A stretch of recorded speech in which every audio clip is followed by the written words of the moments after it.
With my guest of the day, Barbara Wilder, right? That's right. Yes. Barbara, welcome to Rayo Latino, Believe in You.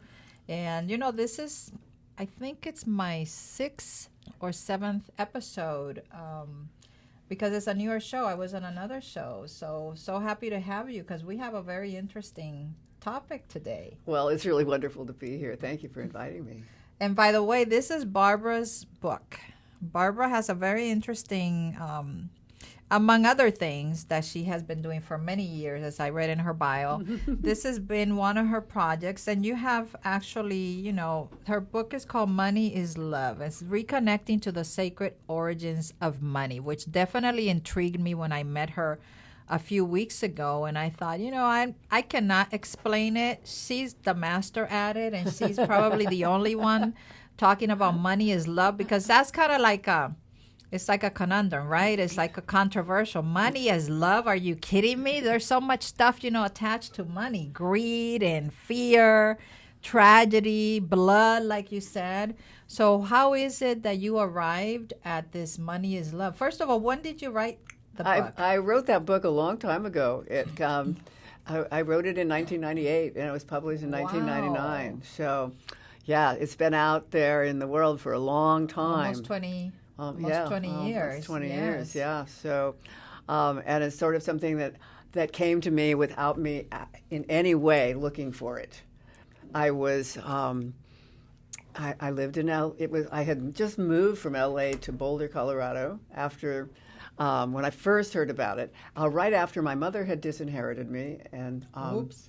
And then I moved to Boulder, left my career in the movie business, and moved to Boulder to be a spiritual teacher and follow my guidance.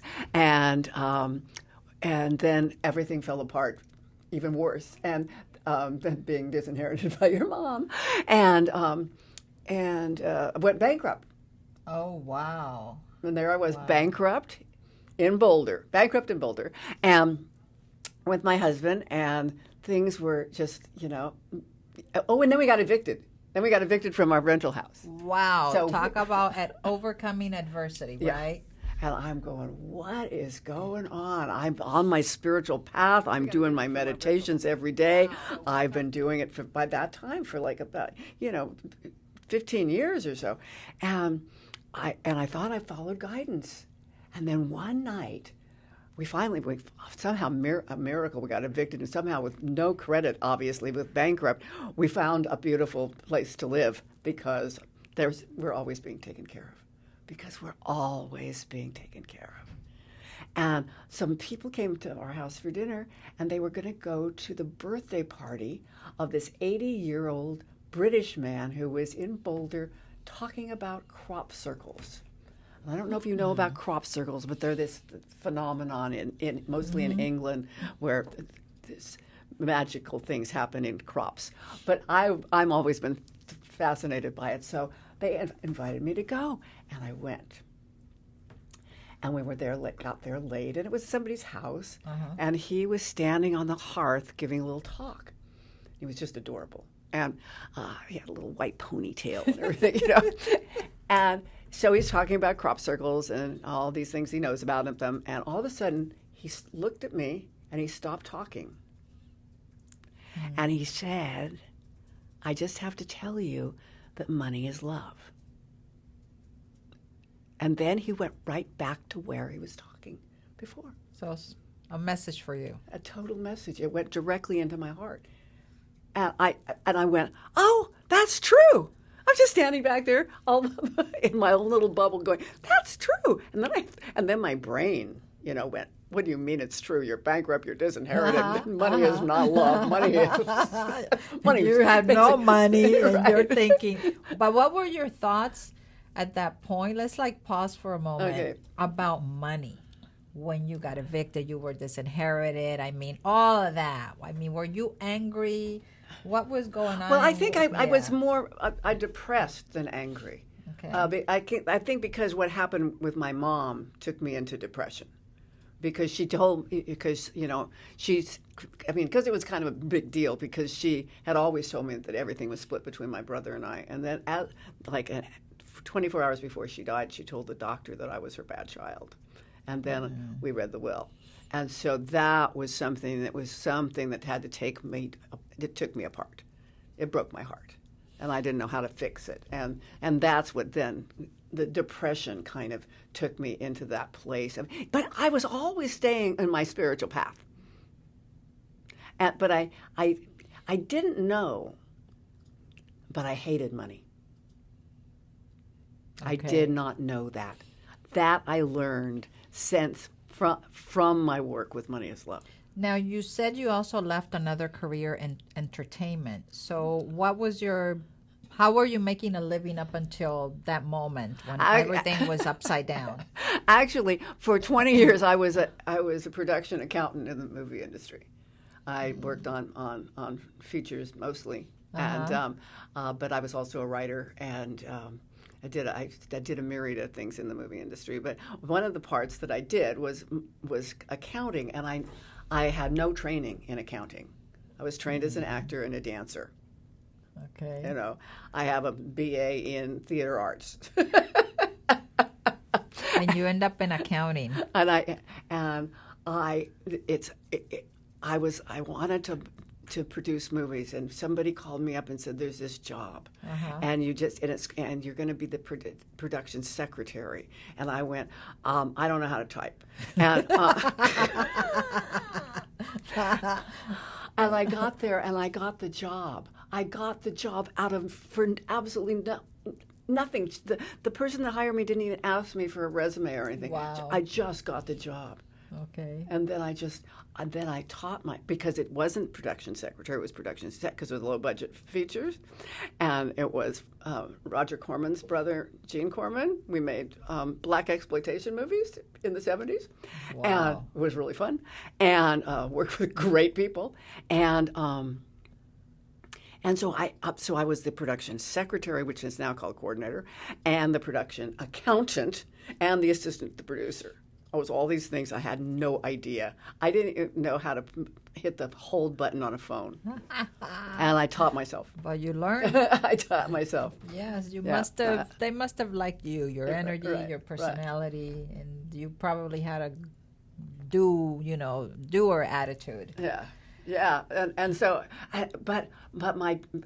everything's always for me been about living on two levels. I mean, the level of the higher vibration level of not just here now. And one night I had tried to figure out completely. I'd copied, because this was before computers. I had copied the ledgers of other productions that were happening in the same office suite at in the middle of the night when nobody was there. Mm-hmm. And I finally got to the place where I went, I don't get it. My dad had died a year before. I put my hands on these ledgers and I said, "Daddy, help me." And then sometime later, I opened my eyes and I knew how to do double entry bookkeeping. Wow. You asked for help. Yeah. So you asked for help, right. You got the help, and you figured it. But you took the first step, because when you're going to, that's the way I do it. I research. For me to prepare a topic, I have to do research on it, just like I did, with you. I called you, I read part of the book, and went in trying to look like what else is out there so that I can intelligently speak and, like I said, prepare my captions for the public. So the same thing applied here, is that you went and you started doing your research, and you said, okay, so how can I compare, what does this look like? And if I put it side by side to the job that is expected of me, but you were able to figure it out. Yeah, that's right. Now, your path into spirituality, how did that start? Well, actually, that started when I was a tiny girl. When I was 4 years old, my parents didn't have religion or anything. We were at the grocery store, and my father picked me up and was holding me, and I could see over the car, and I saw this building across the street, and I said, "What is that building?" And they said, "Oh, it's a church." And I said, "I want to go." And they said, "No, we don't go." And I said, "I don't care, I want to go." And my mom took me to Sunday school that next week, and I walked to church every Sunday until I was a teen, until I could drive, and to church. I loved church. I loved Jesus. I loved God. I loved everything about spirit from that moment forward. So I went off and veered off into different directions, and have studied, along the way, and I had a major vision when I had my communion, my confirmation, and I saw the whole ceiling of the church opened up, and I saw angels and heard music. So wow, I've kind of always been here, but I've also been very much. I told somebody the other day I used to. I was also in the theater from the time I was 8 years old. I worked in the community theater and everything, and when I was 16, I would go out on Saturday nights. I would do shows, and we would go out afterwards, and we would, and I was 16, and the adults would let me drink, and I would have, and it was all fabulous and marvelous and showbiz, and then on Sunday morning, I got up and went to church and taught Sunday school. And didn't see never made that those two things don't exist together. And I think that's one of the things about money and love, is how the two opposite things that we think are opposite really don't have to be opposite when we open our heart. When we open our heart to the truth in our heart instead of the brain belief systems that we live in that are so structured and keep us in boxes, So, for example, you said that you got to be did you work when you were young or while you were going to school? Actually, no. What I did while I was going to school, because when I went to school, it was very inexpensive to go to school. It was amazing. No, I got married when I was in my sophomore year, which meant I started college when I was 17. So, and then in my junior year, I had a baby. Oh, wow. So I had this lovely husband who was also in school, but he was working, and I was doing, being a mother and a student.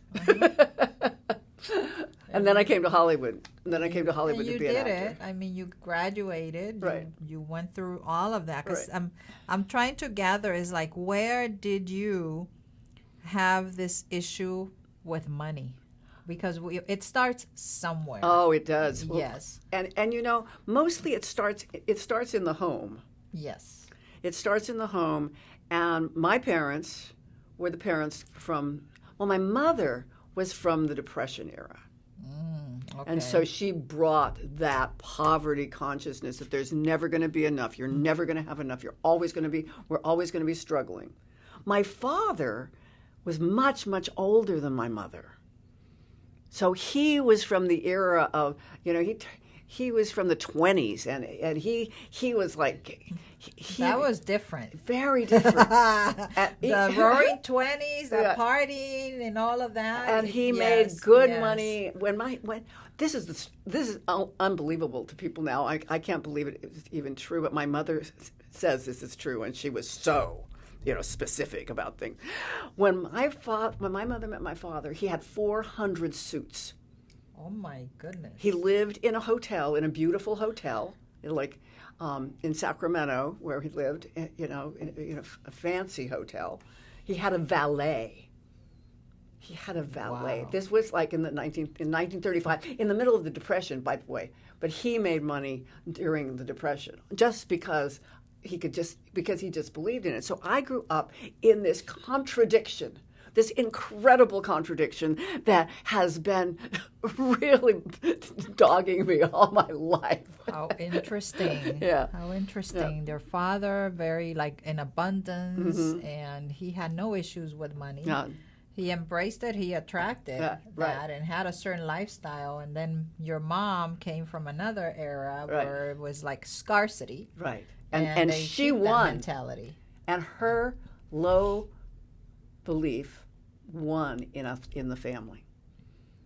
And my father's business got smaller and smaller and smaller.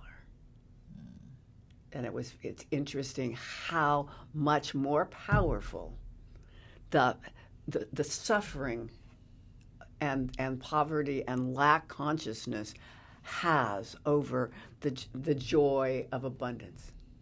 And I think that's true, not just about money, but about everything. About a lot of things. Right. Yes. You know, if we are the voices in our head that are the negative voices, they are so much louder.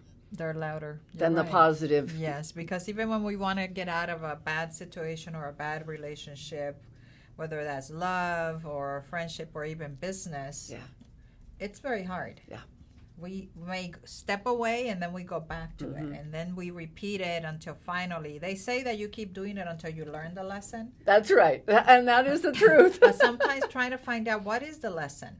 It's easy to say it. It's like until you learn the lesson. Well, what's the lesson? Right. Because even when you step away from it, finally for good, you're like trying to figure out what is the lesson that I'm supposed to have learned from this process. Right, and that takes getting in touch with your own inner divine self. Because I believe we're all divine. I believe every single one of us is a divine being of light. And we're all part of the great godness. We're not separated. Right. But we live in such a matrix, which is, we live in this matrix that keeps us separated from knowing that. That's the only truth. When we know that truth and really, really tune in, intuition. Let's just talk about intuition. It's all about, where does intuition come from, right? Well, for example, I was on my way here to the studio this morning, and my friend's name popped in my head, and I was like 2 blocks away from here, and I said, let me call him. He goes, you freak me out. He said, I was just thinking about you. Yeah. And I said, I have something, that I want to talk to you about. He goes, oh my God, I can't believe it. But it's true. We are more connected. And like you said, that matrix that exists, we don't see it because it's the spirit world. Mm-hmm. But we are, and it would be kind of scary if we were that in tune with one another or vibrating, like they say, at the same level of energy, where we would be connected to a point that we could probably reach each other's thoughts.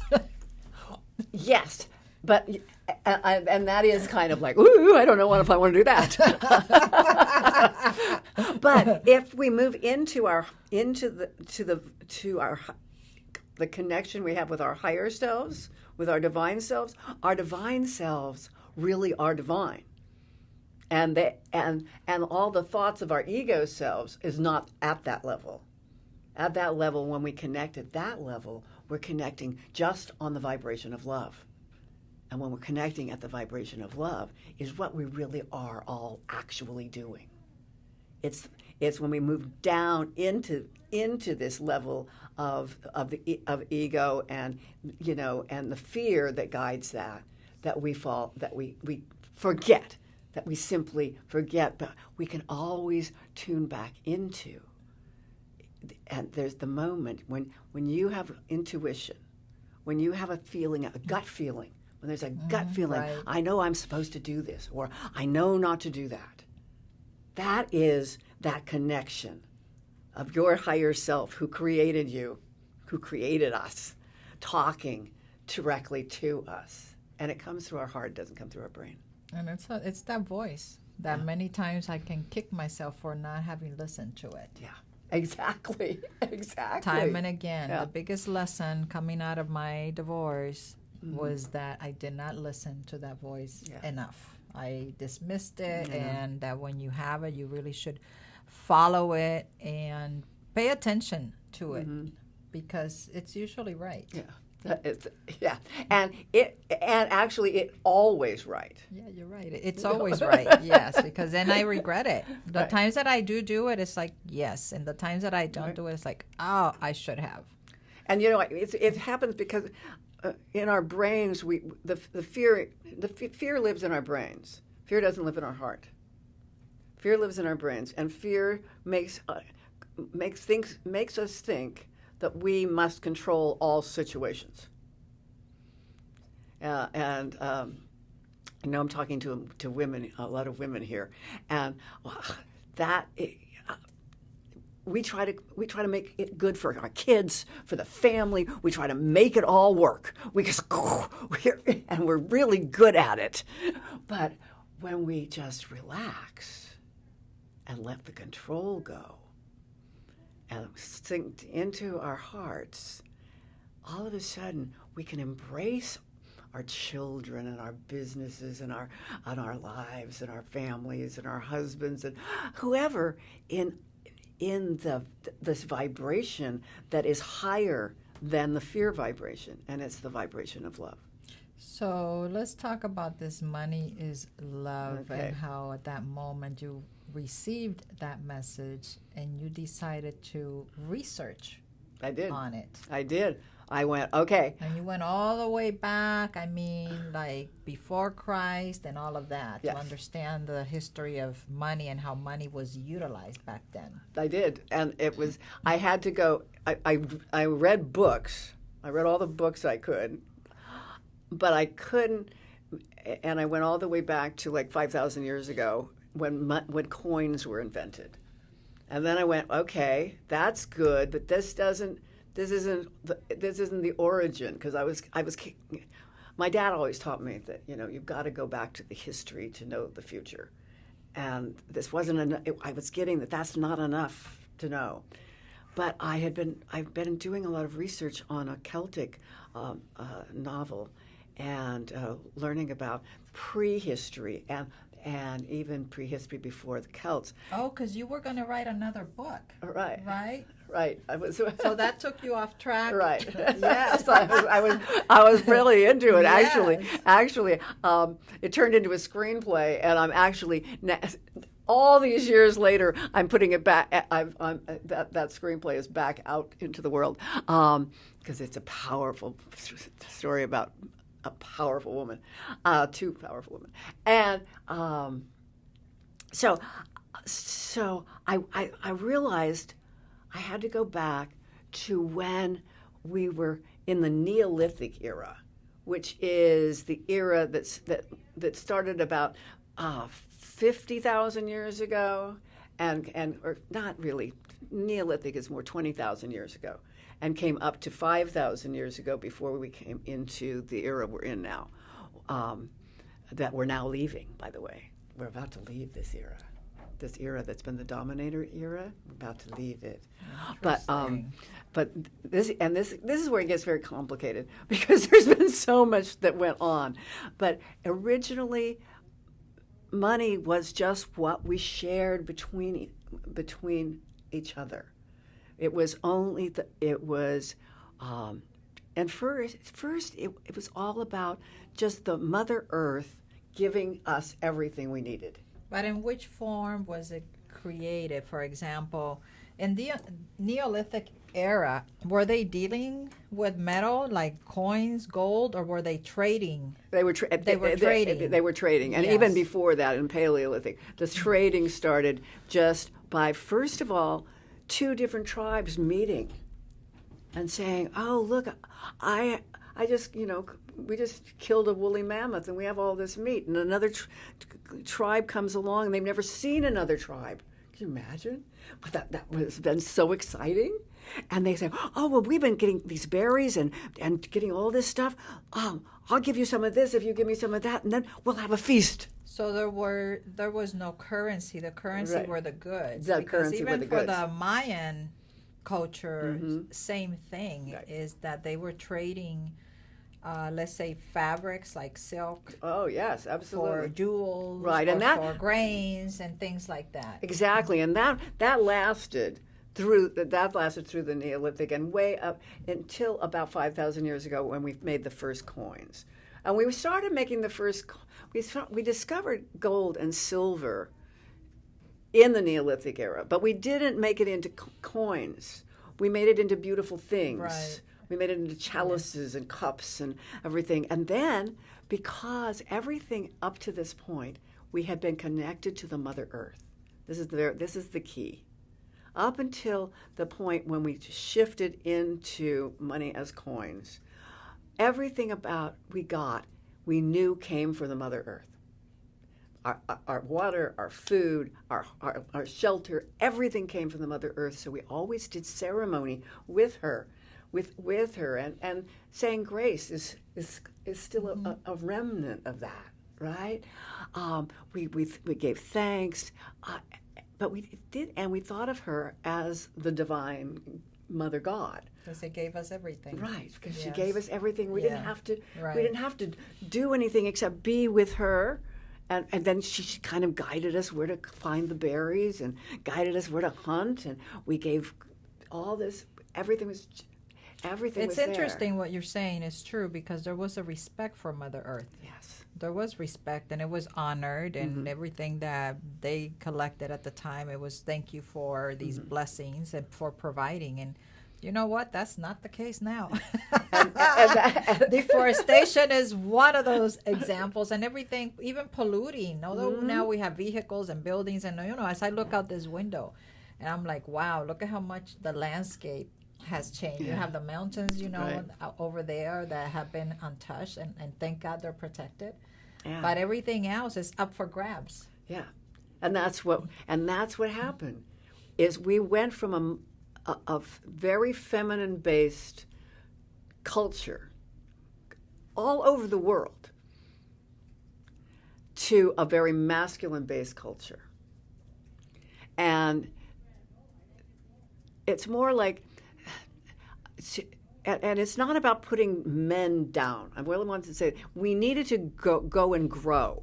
We had been in the feminine, sort of held in the arms of the loving arms of the mother, right? For eons, right? Because now we find out that people have been around for 8 million years. So when that changed, like, for example, one of the things that I found that I was reading about when some of the first coins was the Babylonians and also the Greeks, but that the money, people used to bring their money to the temples, Yes. to the Greek, and that the priests, they were the ones that used to control the money. It wasn't government. Right.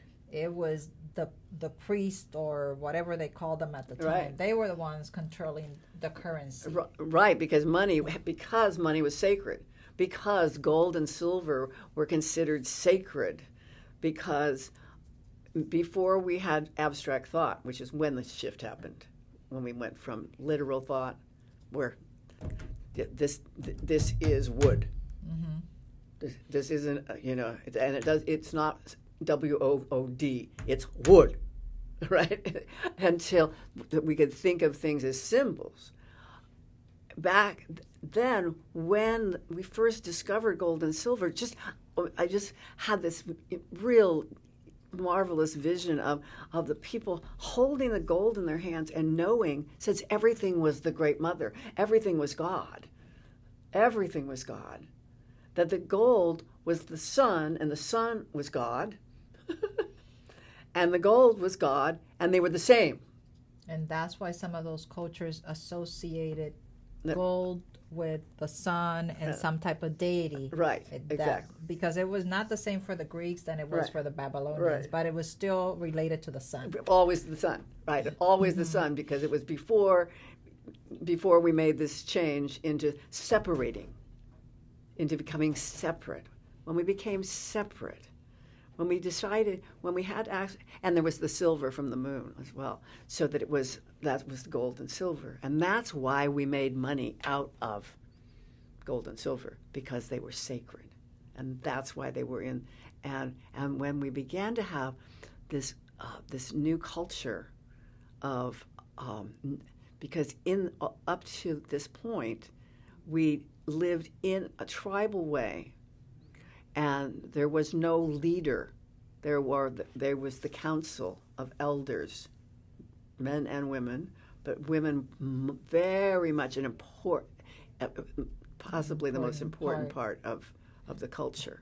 And when everybody sat around having the meal at night, if there was somebody that was sick and needed more food, everybody just gave part of theirs. So it was like a communal Yeah, type of way of living. exactly. Yes. You didn't say, "Oh well, I don't know. He didn't pay his insurance, so he can't give. We won't give him any, right?" So when did all of this change? That the greed, because there was a culture. I don't know if it was the Greeks or the Babylonians that they were buried with gold. They were buried with gold. Yes. I mean, it was sacred, and it was. The Egyptians had specific priests that were just in charge of going into the marketplace and sitting in the marketplace when we got into this point, when the greed started to creep in, and he tried to hold the energy of love and sharing in the marketplace. They were specific priests and that were trained to do that.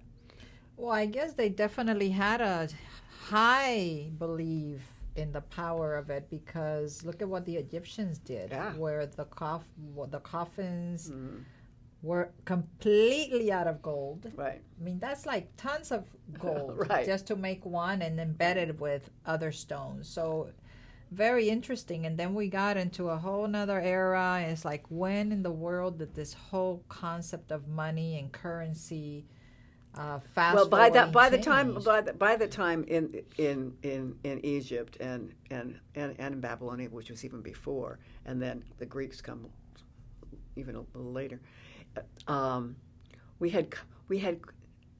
had moved from the communal to the tribal leader, and when we moved into the tribal leader, this is when we begin to differentiate.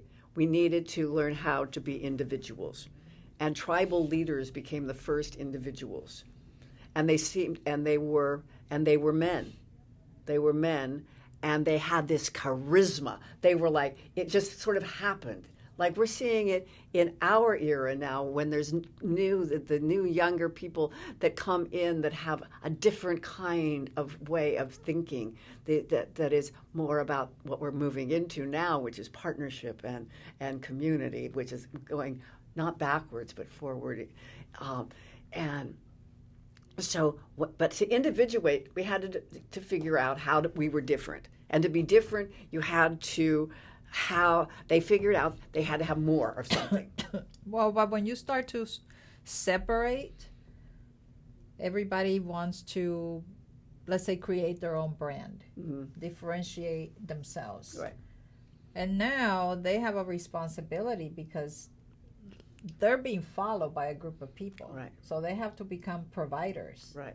And it's like, now we're going to fight. But they were not fighting before. No. For land, for goods. Now they were put in a position. The Right. man put himself in that position of fighting, of conquering the world. Right. You know, that's when everything kind of like went upside down. It went into that.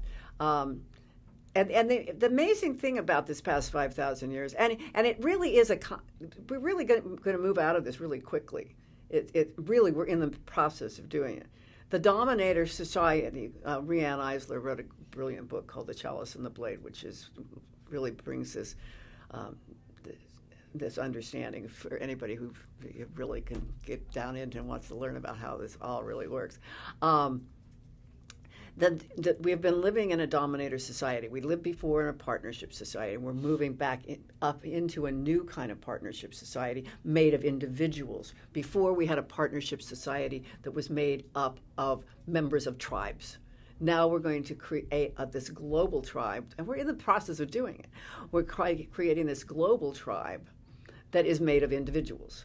It's interesting because thinking about Puerto Rico, that in essence, I say it's a colony of the United States. Yeah. But what's happening there? The mayor is lobbying to be independent. So it's moving in that direction of like, no, no more of this. Maybe it looked good before, but it's not good now. So what you're saying, it's already taking place in some eras. Right. And when you mention the younger generation, it is true. The millennials have a different thinking. They're more socially conscious. They're social entrepreneurs. and there's more collaboration. People realize that they have to work together, Yes. and that's the one thing that I definitely love to do is to bring women together to collaborate. Yeah. And even the social sharing, the sharing economy is one of those. Yes. Yes. Exactly. All of these sharing economies, from people renting their rooms to renting their cars, that's a sharing. Yeah. Airbnbs. Economy, yes. Yes. Absolutely. And I was a hippie. So we kind of we feel like we invented this because we did all this back then in just a marvelous way. But so now money is love. So what is what you want to, because we have now a few minutes left, Okay. but what is it, the message that you want to convey? Because I was fascinated by it's a simple principle when you said you receive money. Mm-hmm. That piece of paper has a certain, it brings trauma. Mm-hmm. It brings your drama, my drama, whoever people's drama that touch that currency, it's there. All that energy is there. Right. So you're saying it's like send it back differently, transform it. Because if people believe that water can be transformed, yes, when you pray go. over Yes, water, yeah. then most definitely you're saying that it can be done with money. Exactly. I'm so glad you brought that up, the water, because I love that analogy with money. Yes, money is energy. Money is just energy. It's energy that we use to survive and hopefully, and in the new era, thrive, all of us, in the world. But money right now is infused with all of what you're saying: the trauma, the drama, the Blood, everything. everybody yes. fights and dies to get their piece of this limited pie, and that is the key. That is a lie. There is no limited pie. There is no limit to abundance. There is. So let's individualize this, because that's the reality. Okay. You have a job, you Mm-hmm. earn so much. Mm-hmm. When people receive that money, Mm-hmm. what is it that we do? We do have a behavior. Yes. I got to pay this bill. I got to Right. do this. I Right. the do that. Right. So right there, what are the dynamics that are happening when we're doing that? We are taking our false belief that there is only this much and that we can't have more. Or that we're not going to have more, or right. that we have to hold on to it. We have to hold on to it. Savings accounts are just, do nothing but hoard. It's about hoarding, and they don't grow or anything. They just sit there and be stagnant money. Money needs to be flowing. Except for the bank, that they are. Oh no, it's very good for the they're banks. negotiating with your money. Right, Yes. the banks love our money, love us to save, because it doesn't. It feeds Doesn't stay them. there. Right. Yes. It feeds them. And that's actually interesting, because they're the ones that are making the money. Right. Because they keep moving the money. Right. Exactly. Where we put it in there and it stays there. Exactly. We must move the money. We must trust. We must trust in the flow of money. So we have to get into the idea, first of all, that there is enough for everyone. That there is more than enough for everyone. We live in an abundant universe. If you just look out at a field of flowers, you will see that there is enough. There is more than enough. Look at the universe. There is more than enough. We're part of it. Feel yourself being part of it. Then, with your sense of light within, just take whatever money comes to you and literally think of infusing it with love that will then overcome the fear that is held in it by all of it moving around the world, touching all the people that are suffering. And love does the most amazing thing. It expands everything it touches. Fear does the absolute opposite. Fear contracts everything. So that's where scarcity comes in. Right. You're blocking. Right. You're blocking with your fear. Because when we receive it, most of the time, it's like with fear. I would have loved to have gone into your father's head. I know. To understand what was he thinking? Because I think about my father and his mindset. Mm-hmm. So determined, he persevered, and he was sure that You know what? He was going to be a baseball player, and he was focused and determined, and he knew he had the skill, and he went for it. Yeah. Fear was, and he said, like, failure was never an option for him. So when we receive this money, you're right. Sometimes when I've like abandoned, I'm like, stop worrying about it. That's it, because I've never lacked. I've had tough times, but have never lacked. And I'm surprised with like abundance. And then other times, and I think of like, when I'm in that moment, that tough, I'm like, what was I doing different? Yeah. That there was like a flow, and then there was no flow, and the flow, and then no flow. And we go back and forth. But is there a prayer or something that people should do whenever we do receive it? Almost like when we're giving, we're saying grace. I don't think anyone thinks about, let me pray about my money or my check or... Absolutely, and that's exactly what you should do.